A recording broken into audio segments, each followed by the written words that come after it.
नमस्कार, आप देख रहे हैं अपना उत्तर प्रदेश। मैं हूं आपके साथ सचिन चौहान। खबरों में आगे बढ़ते हैं बड़ी खबर के साथ। और फिलहाल कानपुर देहात से यह बड़ी खबर सामने आ रही है। झाड़ियों में महिला का अज्ञात ये शव मिला है। झाड़ियों में अज्ञात व्यक्ति का शव मिला है और शव कई दिन पुराना बताया जा रहा है। कीड़े पड़े हैं शव में और इस खबर के बाद से वहां पर सनसनी फैल गई है। रूरा झिंझक मार्ग पर कोल्ड स्टोरेज के पास यह अज्ञात शव मिला है। पुलिस इस शव की शिनाख्त में लगी है और आसपास लोगों से भी पूछताछ की जा रही है। तो जिस कंडीशन में शव बरामद हुआ, बहुत पुराना यह शव बताया जा रहा है क्योंकि शव काफी सड़ा गला है और 35 से 40 साल इसकी उम्र ये मानी जा रही है शव की। और फिलहाल पुलिस मौके पर पहुंची है और हर एक एंगल से इस पूरे मामले की जांच पड़ताल में जुटी है। तो कानपुर देहात से यह बड़ी खबर फिलहाल सामने आ रही है। झाड़ियों में अज्ञात व्यक्ति का शव मिला है। यह व्यक्ति कौन था, फिलहाल जांच का विषय बना हुआ है। अब तक इसकी शिनाख्त नहीं हो पाई है और शव पूरी तरह से सड़ गल चुका है। ये तस्वीरें भी आपके सामने हैं। पुलिस मौके पर पहुंची है, हर एक एंगल से इस पूरे मामले की जांच पड़ताल की जा रही है। सूचना मिलते ही पुलिस मौके पर पहुंची। तो फिलहाल बड़ी खबर से आपको अपडेट करा रहे हैं। 35 से 40 साल के बीच इसकी उम्र मानी जा रही है और ये तस्वीरें आप देखिए, भारी पुलिस बल भी आपको नजर आ रहा है और इसकी खबर के बाद से वहां पर हड़कंप मचा हुआ है, लोग डरे हुए हैं।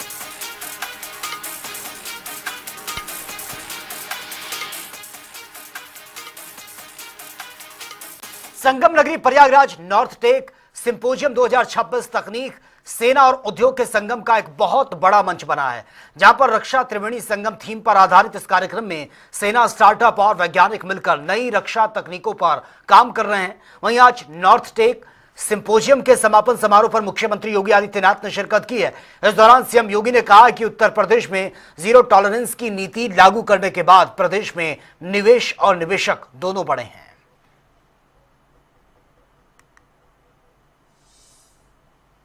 प्रयागराज की पावन धरा प्राचीन काल से ही हम सब के लिए ज्ञान की, आध्यात्मिक विरासत की और न्याय की पावन त्रिवेणी के रूप में भी विख्यात रही है। मुझे प्रसन्नता है कि आज नॉर्थ टेक सिंपोजियम के माध्यम से हम सब इस त्रिवेणी को टेक्नोलॉजी, नॉलेज एंड इनोवेशन के संगम के रूप में भी प्रस्तुत कर रहे हैं।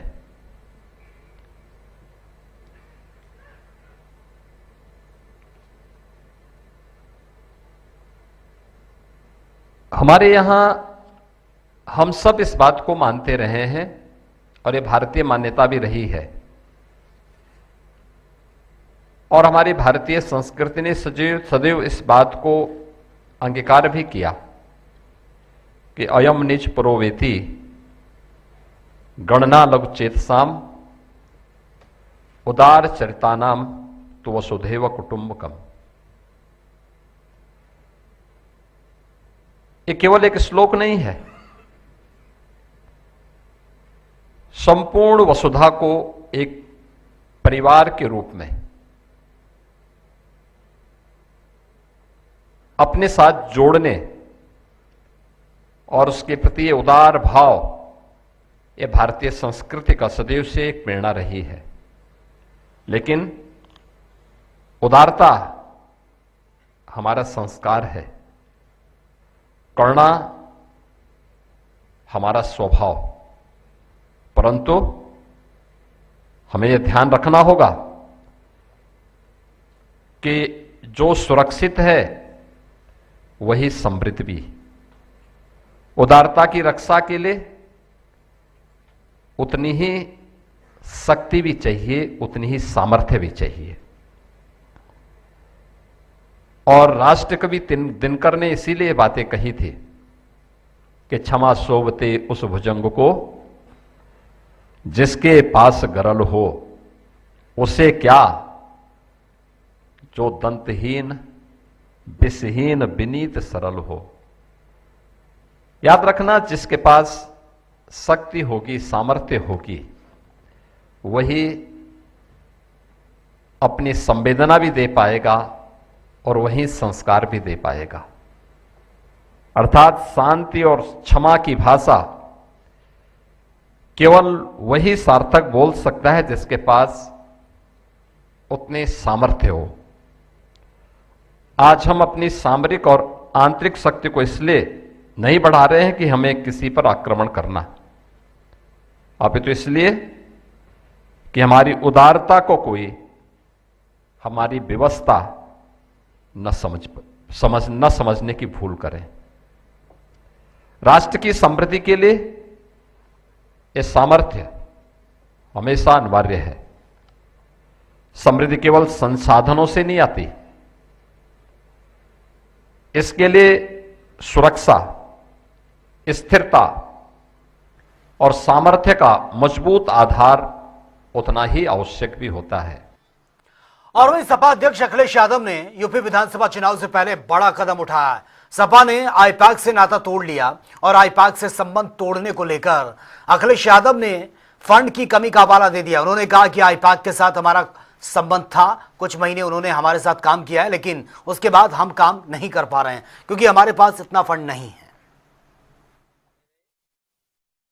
कई जगह हाँ हमारा संबंध था, कुछ महीने हमारे साथ उन्होंने काम किया, लेकिन उसके बाद हम काम नहीं कर पा रहे हैं क्योंकि हम पे फंड्स नहीं है इतने। और अब हमने सोचा है कि जब जीतने वाली एजेंसी से ही करना हो तो जीतने वाली एजेंसी के बारे में हमें लोगों ने बताया है कि बड़ी बड़ी कंपनियां हैं। मेरा दूसरा मोबाइल ला दो गाड़ी से।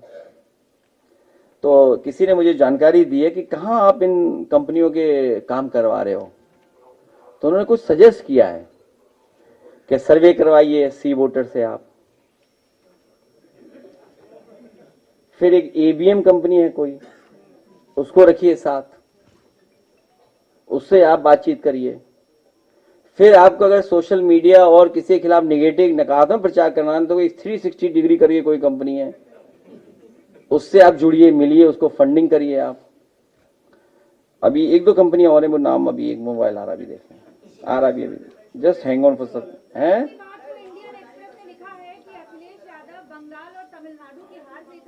नहीं उससे नहीं। देखिए आप भी चंडू खाने की गप पढ़ के मत आया करो। और हम इस वजह से नहीं हटाए, आपको सच बोलना है, सच तो बोलना ही चाहिए ना, सच तो सामने आ ही जाएगा। ऐसा हम पे फंड्स की कमी है, फंड्स की कमी है, फंड्स इतने नहीं दे सकते हैं। अगर आप दे दो तो आप कहोगे उसी कंपनी बाहर कर लेंगे, बताओ आप। और अभी हमने एक नया वो बनाया है कुछ। अभी हम अपने साथी हैं, ये भी विधायक रहे हैं, ये एमपी हैं, हमारे प्रदेश अध्यक्ष श्यामलाल पाल जी हैं, चौधरी साहब हैं, राजपाल कश्यप हैं, हमारे वर्मा जी, क्या नाम है, नहीं अवधेश जी के बगल वाले, दिमाग से उतर गया, रोशन लाल। इन सब से चर्चा करेंगे और पार्टी के हमारे नेता पीछे भी बैठे हैं, उन लोगों से चर्चा करेंगे कि इन बड़ी कंपनियों को हायर करें हम लोग। उन बड़ी कंपनियों को हायर करने के लिए क्या किया जाए। चलिए आगे बढ़ते हैं। मेरठ में यूट्यूबर शादाब जकाती के ज्वेलरी शोरूम में जकाती ज्वेलर्स को सील कर दिया गया है। और आपको यह भी बता दें कि आवास विकास की टीम ने नक्शे के हिसाब से जकाती का जो शोरूम पार्किंग ही वहां पर जगह जो बनी हुई थी, इसीलिए इसको सील किया गया है, बड़ा एक्शन लिया गया। आपको यह भी बता दें कि दोपहर करीब 12 बजे भारी संख्या में पुलिस फोर्स के साथ आवास विकास और प्रबंधन दल की टीम यहां पर पहुंची थी और सीलिंग की कार्रवाई शुरू होते ही शादाब जकाती की पुलिस से भी बहस देखने को मिली है, लेकिन टीम ने जकाती को शोरूम उसका जो था वो सील कर दिया। अभी हाल ही में शादाब जकाती ने इस शोरूम की ओपनिंग की थी, जिसके बाद पुलिस उन्हें गिरफ्तार किया था।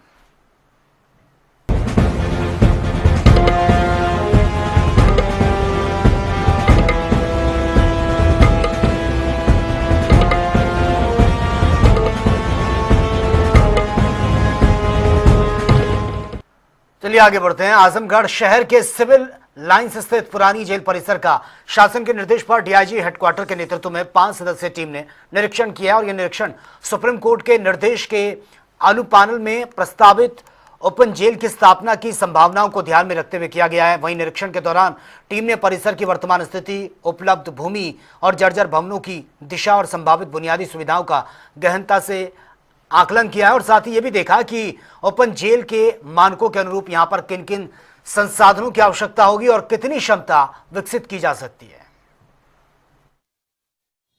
इस जेल की उपयोगिता क्या हो सकती है फ्यूचर में, और सुप्रीम कोर्ट ने एक आदेश दिया है ओपन जेल के लिए। सुहास चकमा का एक केस था, तो शासन के आदेश के अनुक्रम में हम लोग इसकी फिजिबिलिटी को एसेस करने के लिए कि क्या ओपन जेल के रूप में इसे कन्वर्ट किया जा सकता है, क्या अपॉर्चुनिटीज़ होगी उनकी एम्प्लॉयबिलिटी की, और क्या इंफ्रास्ट्रक्चर डेवलप किया जाना होगा। तो उसके सिलसिले में हमारी 5 सदस्यीय टीम यहाँ पे आई हुई है, जिसमें एसपी सेंट्रल जेल प्रयागराज से हैं और मुख्यालय से लोग हैं, इंजीनियरिंग सेल के लोग हैं और यहाँ के लोकल सुपरिटेंडेंट हैं।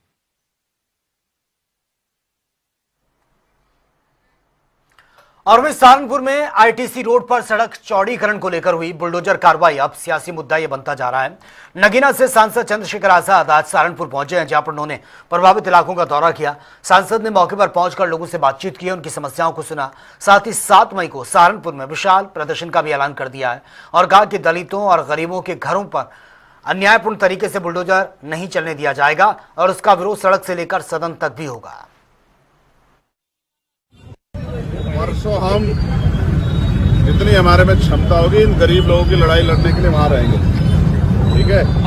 हम इनको ये लग गया है इस सरकार को कि इनकी कोई सुनेगा तो है नहीं, तो आप इनके घर छीन लो, इनकी बहन बेटों को गाली दे लो, इनका अपमान कर लो, इनकी ईंट उठा या मिट्टी उठा, ये अन्याय हम लोग बर्दाश्त नहीं करेंगे।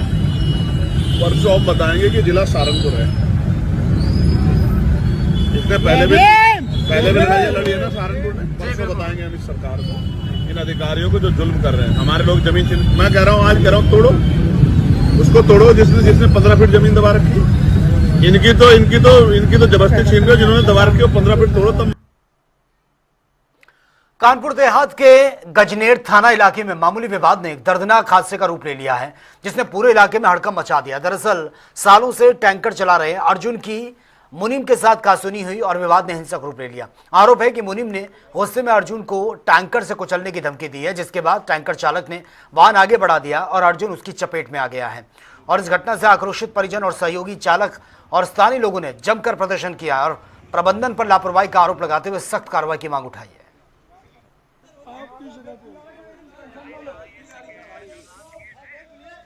एक हमारा परिवार वहां रहता, एक परिवार यहाँ। तो समस्या इस बात पे है कि परिवार ड्राइवर ये 22 साल ट्रक चलाते हैं, गाड़ी इसकी गाड़ी चलाते हैं।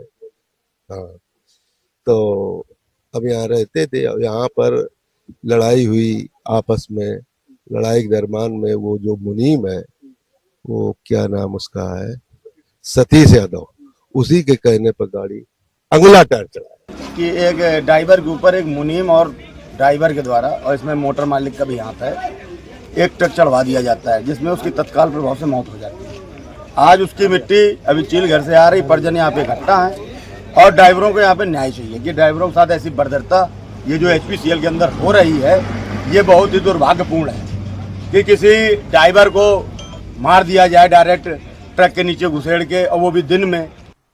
और उधर देवरिया की सर्विलांस टीम ने बड़ी कामयाबी ये हाथ लगी है। दरअसल लगभग 50 लाख रुपए के 251 गुमशुदा मोबाइल बरामद हुए हैं, जिन्हें पुलिस ने मोबाइल की जो असली स्वामी हैं उनको सुपुर्द कर दिया। आपको बता दें कि पुलिस अधीक्षक अभिजीत आर शंकर के निर्देश पर टीम ने CIR पोर्टल के माध्यम से मोबाइल ट्रैक कर यह बड़ा एक्शन लिया है और SP ने मोबाइल रिकवरी में उत्कृष्ट कार्य करने वाली सर्विलांस टीम को 5000 रुपए इनाम भी दिया है।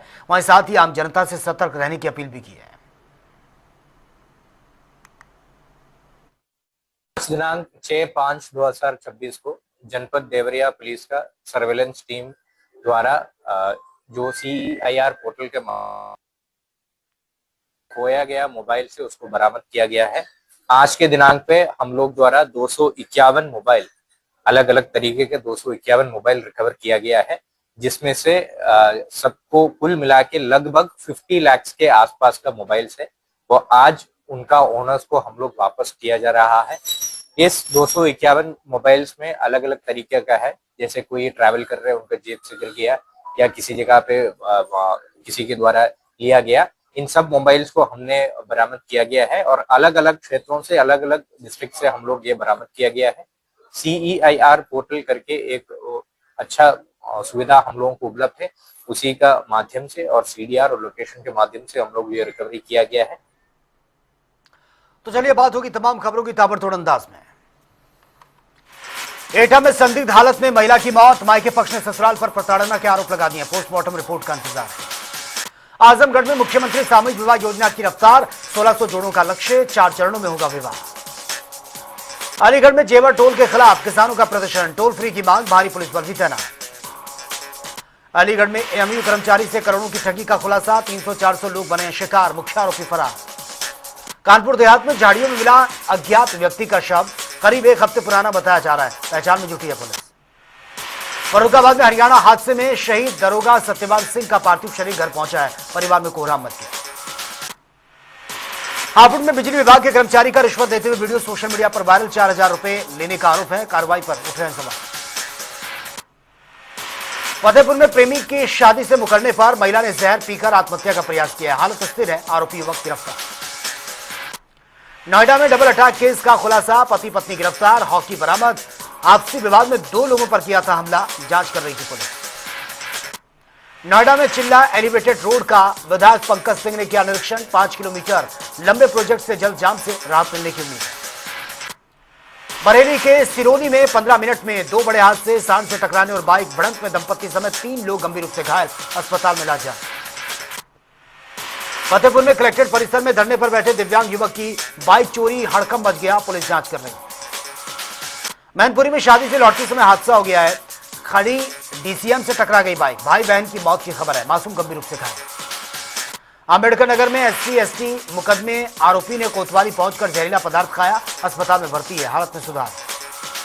बुलंदशहर में होटल के बाहर 2 युवकों की बाइक सवारों ने गोली मार दी है, दोनों घायल हो गए हैं, आरोपी फरार है, जांच कर रही है पुलिस।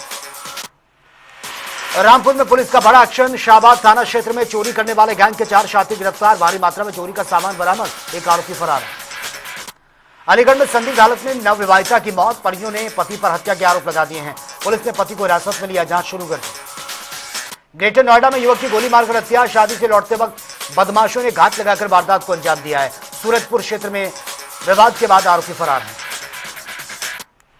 मिर्जापुर में SDM मडिहान कार्यालय में भिड़े 2 पक्ष, शिकायत को लेकर नोकझोंक हुई है, गाली गलौज भी हुई, घटना का वीडियो सोशल मीडिया पर वायरल, पुलिस जांच में जुटी है। अलीगढ़ में बम्बे के अज्ञात युवक का शव मिलने से सनसनी फैल गई है। सुबह टहलने आए लोगों ने पुलिस को सूचित किया, पुलिस ने शव को कब्जे में लिया, शिनाख्त के लिए भेज दिया। मुजफ्फरनगर में शनिदेव मंदिर के दान पात्र से नकदी चोरी हो गई है, खबर पर पहुंची है पुलिस, मौके पर पहुंचकर जांच शुरू की, घटना के खुलासे के लिए टीम का गठन। फतेहपुर में बारातियों से भरी बस खड़े डंपर से जा टकराई, हादसे में 19 घायल हैं, 5 की हालत गंभीर बताई जा रही है, पुलिस जांच में जुटी है, ड्राइवर को झपकी आने से हादसा हुआ। एटा में संदिग्ध हालत में विवाहिता का शव फंदे से लटका मिला, परिजनों में कोहराम मच गया है, पुलिस ने शव को कब्जे में लिया है, जांच जारी है। अलीगढ़ में युवक ने फांसी लगाकर आत्महत्या कर ली, प्रेमिका के अलग होने से आहत था युवक, पुलिस ने शव को पोस्टमार्टम के लिए भेजा। मिर्जापुर में लापता महिला बंदी हालत में बरामद हुई है, सड़क किनारे पुलिया के पास हाथ पैर बंधे थे, पुलिस ने महिला से पूछताछ की है, जांच कर रही है। पंजाब से गोरखपुर पहुंचे लुटेरे, मोबाइल की दुकान में शटर का ताला तोड़कर चोरी, सीसीटीवी फुटेज सामने आया, पुलिस ने 5 आरोपियों को गिरफ्तार किया। फतेहपुर में ललौनी थाने में महिला ने जहर खाकर हड़कंप मचा दिया, शादी से इनकार कर युवक पर शोषण का आरोप लगा दिया, पुलिस ने महिला को अस्पताल पहुंचाया, जांच जारी। फर्रुखाबाद में प्रसूता की मौत के बाद हॉस्पिटल सील कर दिया गया, जांच में लापरवाही मिलने पर स्वास्थ्य विभाग ने बड़ा एक्शन लिया, मरीजों को जिला अस्पताल शिफ्ट कर अस्पताल बंद कर दिया गया। कानपुर देहात के गजरेन के पेट्रोलियम डिपो पर बड़ा हादसा हो गया है, विवाद के बाद टैंकर चालक की मौत, परिजनों में हंगामा, परिजनों ने मुआवजा और कार्रवाई की मांग की है, मौके पर भारी पुलिस बल भी तैनात। प्रयागराज में डीएम मनीष कुमार वर्मा ने स्वगणना पर भी प्रेस कॉन्फ्रेंस की है, लोगों से स्वगणना में अधिक से अधिक भागीदारी की अपील की, 22 तारीख के बाद नियुक्त एजेंट घर घर जाकर करेंगे मदद। अलीगढ़ में जमीन की पैमाइश को लेकर 2 पक्षों में विवाद हुआ है, मारपीट और फायरिंग की घटना के बाद पुलिस ने कार्रवाई की है, करीब 9 लोगों को गिरफ्तार कर जेल भेज दिया है। बरेली के मीरगंज में नाबालिग छात्रा की आत्महत्या मामले में पुलिस ने बड़ा खुलासा कर दिया, शारीरिक शोषण और दुष्कर्म की पुष्टि हुई है, पुलिस ने मुख्य आरोपी को गिरफ्तार कर जेल भेज दिया। कन्नौज के सदर कोतवाली क्षेत्र से 3 दिन से लापता मदरसा छात्र बरामद, बेहोशी की हालत में मिली है छात्रा, पुलिस ने छात्रा को अस्पताल भेजा, जांच जारी। बांदा में सिपाही पर महिला ने लगा दिया गंभीर आरोप। शादी का झांसा देकर महिला से शोषण का आरोप है। केस दर्ज कर जांच कर रही है पुलिस। मथुरा कोर्ट ने आरोपी को फांसी की सजा सुनाई है। 11 मार्च 2025 को महिला को जिंदा जलाकर घटना को अंजाम दिया गया। बांदा में मंत्री नंद गोपाल नंदी और बीजेपी कार्यकर्ताओं में नोकझोंक हुई है। कार्यकर्ताओं ने स्वास्थ्य विभाग को लेकर शिकायत की। मंत्री के जवाब पर कार्यकर्ता ने नाराजगी जताई। मथुरा में रजिस्ट्री कार्ड लौट रहे पति पत्नी से लगभग 2,70,000 की लूट हुई है। बाइक सवार बदमाश वारदात को देकर फरार हो गए हैं। पुलिस ने आरोपी वीरेंद्र को हिरासत में लिया। तो फिलहाल इस बुलेटिन में मेरे साथ इतना ही, लेकिन तमाम खबरों के लिए आप बने रहिए जनता टीवी के साथ। नमस्कार।